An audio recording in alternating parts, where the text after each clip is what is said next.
Hello everyone, ఈరోజైతే మీతో నేను కేక్ రెసిపీ షేర్ చేసుకుంటున్నానండి. ఆల్రెడీ ఒకసారి పెట్టాను నేను. చాలామంది ఇంకొకసారి చూపించమని అడుగుతున్నారన్నమాట. వాళ్ళందరి కోసం ఈ కేక్ రెసిపీ చేస్తున్నాను. అయితే ఇది మనకి పేస్ట్రీ చేసుకునే బేస్లా కూడా యూజ్ చేసుకోవచ్చండి. అలాగే నార్మల్గా తిన్నా కూడా చాలా టేస్టీగా ఉంటుంది. చూసారా, ఇలా మనం ప్రెస్ చేయగానే మళ్ళీ పైకి వచ్చేస్తుంది. అంత స్పాంజీగా వస్తుంది, పర్ఫెక్ట్గా వస్తుంది అనమాట.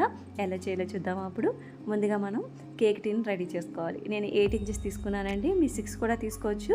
కొంచెం పొడుగ్గా ఉన్నది తీసుకొని బయటికి వచ్చేయకుండా అనమాట. ఇప్పుడు ఈ కేక్ టీనికి బటర్ని శుభ్రంగా రాసేసుకోవాలండి. సైడ్లో రాయడం మర్చిపోకండి. మొత్తం అప్లై చేసుకోవాలి కేక్ టీని మొత్తము. తర్వాత బటర్ పేపర్ వేసుకోండి. మీ దగ్గర బటర్ పేపర్ లేదనుకోండి, మైదా పిండిని డస్ట్లా చేసేసుకోండి, పర్వాలేదు, ఏదైనా పర్వాలేదు అనమాట. ఇలా చేసుకుని కేక్ టీని పక్కన పెట్టుకోండి రెడీగా. ఇప్పుడు డ్రై ఇంగ్రీడియంట్స్ చూద్దాము. ఒక బౌల్ పెట్టుకుని దాని మీద జల్లెడ పెట్టేసుకోండి. ఇప్పుడు దాంట్లోకి 1 కప్పు వరకు మైదా పిండి, 2 tablespoons milk powder, 1 teaspoon baking powder, 1/2 teaspoon baking soda వేసుకొని బాగా జల్లించుకోవాలండి. ఇలా జల్లించుకున్న తర్వాత కూడా మనం ఆ పౌడర్ మొత్తాన్ని బాగా కలుపుకోవాలన్నమాట. అప్పుడే మనకి కేక్ అనేది చాలా బాగా వస్తుందండి. ఈ విధంగా కలుపుకొని ఈ పౌడర్ని కూడా పక్కన పెట్టేసుకోండి. ఇప్పుడు ప్రీ హీట్ చేసుకోవాలి బౌల్ని. ప్రీ హీట్ చేయగానే కేక్ అనేది అస్సలు చేయకూడదండి, అస్సలు కుక్ అవ్వదనమాట. ఇలా మూత పెట్టేసి ఏదైనా బౌల్ పెట్టేసి చిన్న మంట మీద వదిలేయండి, ఓకేనా. మరి ఇవన్నీ రెడీ చేసుకున్నప్పటికీ అది ప్రీ హీట్ అయిపోతుంది. తర్వాత ఇంకొక బౌల్లో 4 eggs తీసుకుంటున్నానండి నేను, ఓకేనా. ఇది 1/2 కిలో బేస్ అవుతుందండి. మన క్రీమీ అది అప్లై చేసేటప్పటికి కేజీ కేక్ అవుతుంది అనమాట. ఈ ఎగ్స్ని ఎప్పుడు కూడా మనం హై స్పీడ్లో పెట్టేయకూడదు. 1 తర్వాత 2 తర్వాత 3 అలాగా మెల్లిగా పెంచుకుంటూ వెళ్ళాలి స్పీడ్. అప్పుడే బాగా చూసారా ఈ విధంగా ఎగ్ అనేది రెడీ అవుతుందన్నమాట. ఇప్పుడు దాంట్లోకి 1/2 కప్పు వరకు ఆయిల్, ఒక కప్పు వరకు షుగర్ పౌడర్ వేసుకోండి, 1 టేబుల్ స్పూన్ వరకు వెనీలా ఎసెన్స్ వేసుకోండి. ఇవన్నీ వేసి ఇంకొకసారి పంచదార అలాగే ఆయిల్ బాగా కరగాలండి, లేదంటే పైన మనకి ఎలాంటి అట్టలాగా తేమలాగా ఉండిపోతుంది అనమాట. తర్వాత ఇప్పుడు ముందుగా పెట్టుకున్న డ్రై ఇంగ్రీడియంట్స్ కూడా అందరూ వేసి ఇంకొకసారి తిప్పుకున్న తర్వాత సరిపడినంత పాలు వేసుకోండి. నాకు 2 టేబుల్ స్పూన్ సరిపోయాయండి పాలు.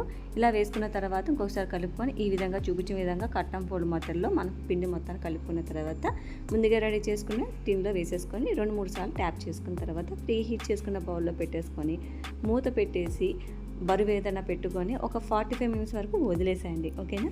ఈలోగా నేను క్రీమ్ ఎలా చేద్దాం. ఇది చిరాక్ కంపెనీ అండి. ఇక్కడ వైజాగ్లో అయితే పూర్ణ మార్కెట్లో దొరుకుతుంది. నాకు ఈ క్రీమ్ అయితే చాలా బాగా నచ్చుతుంది అనమాట. నేను 1 కప్పు వరకు క్రీమ్ తీసుకుంటున్నానండి, చూపించడం కోసం కదా. మామూలుగా అయితే 2 కప్స్ తీసుకోవాలన్నమాట 1 కేజీ కేక్ అయితే, ఓకేనా. ఇలా తీసుకొని ఇది కూడా స్పీడ్ అనేది 1 నుంచి స్టార్ట్ చేసుకొని 5 వరకు వెళ్ళండి, ఓకేనండి. ఒకసారి ఐలో పెట్టేసి మనం చేసుకోకూడదండి. అలా చేసుకొని క్రీమ్ అనేది పాడైపోతుంది. మధ్య మధ్యలో ఆపి ఈ విధంగా కలుపుకొని మళ్ళీ బ్లెండ్ చేసుకోవాలన్నమాట. అలా అయితే క్రీమ్ మొత్తం పర్ఫెక్ట్గా రెడీ అవుతుందండి. తర్వాత ఈ క్రీమ్ అనేది రెడీ అవుతుందని ఎలా తెలుస్తుందంటే, రెడీ అయిపోయిందని ఎలా తెలుస్తుందంటే, ఇలా చేసిన తర్వాత మనకు చూపిస్తాను చూడండి. ఒకసారి మొత్తం కలిపేసుకొని ఏదైతే స్పాచ్లా ఉందో దానికి అది పడకుండా ఉండాలి. కిందకి తిప్పితే కనుక బౌల్ తిప్పినా కూడా పడదు క్రీమ్. అలా అయితే పర్ఫెక్ట్గా రెడీ అయినట్టు క్రీమ్. ఇప్పుడు మన క్రీమ్ అనేది రెడీ అయిపోయినట్టే. ఇప్పుడు షుగర్ వాటర్ ఎలా చేయాలో చూద్దామండి. 200 గ్రామ్స్ వాటర్ తీసుకొని దాంట్లో 2 స్పూన్స్ షుగర్ వేసుకోవాలి. ఇప్పుడు ఏ ఫ్లేవర్ మీరు కేక్ చేయాలనుకుంటున్నారో ఆ ఫ్లేవర్ ఎసెన్స్ కానీ క్రష్ కానీ వేసుకొని బాగా కలిపేసుకొని ఫ్రిడ్జ్లో పెట్టేసుకోండి. అప్పుడు బాగా అబ్జర్వ్ చేస్తుంది అనమాట. ఇలా కూర్చోగానే కేక్లోకి మనకి ఏం అంటుకోలేదు అనుకోండి స్పూన్కి, కేక్ అనేది రెడీ అయిపోయినట్టే. ఇది బాగా చల్లారిన తర్వాతే డీమాల్ చేసుకోవాలండి, లేదంటే కనుక కేక్ అనేది ఇరిగిపోతుంది. అప్పటికే నేను కొంచెం వేడిగా ఉన్నప్పుడే తీసారనమాట. చూసారా ఇలా వచ్చింది. అయితే మీరు చల్లారిన తర్వాతే తీసుకోవాలండి. అలాగే ఇంకో విషయం ఏంటంటే, నేను 2 కేకులు చేశాను అనమాట. ఒకటి మీకు కట్ చేసి చూపించడానికి చేశాను, ఇంకొకటి కేక్ తయారు చేసేటప్పుడు క్రీమ్ అప్లై చేసిన చూపిద్దామని చెప్పేసి ఒకటి చేశాను అనమాట. చూసారా ఇప్పుడు మనం చేసిన కేక్ ఎంత స్పాంజీగా వచ్చిందో కదా. ఈ విధంగా వస్తుందండి మనం చేసిన కేక్. అలాగే వేరే కేక్ని కూడా నేను 3 పార్ట్స్గా కట్ చేసుకున్నానండి. మధ్యలో మనం కేక్ అప్లై చేస్తాం కదా క్రీమ్, దానికోసం అనమాట. కేక్ చూసారా ఎంత పర్ఫెక్ట్గా కట్ అయింది కదా. మనం కేక్ బాగా చేస్తే కటింగ్ కూడా చాలా బాగా వస్తుందండి. మొత్తానికి కేక్ అయితే ఈ విధంగానే ఫినిషింగ్ ఇచ్చాను ఆ క్రీమ్తో.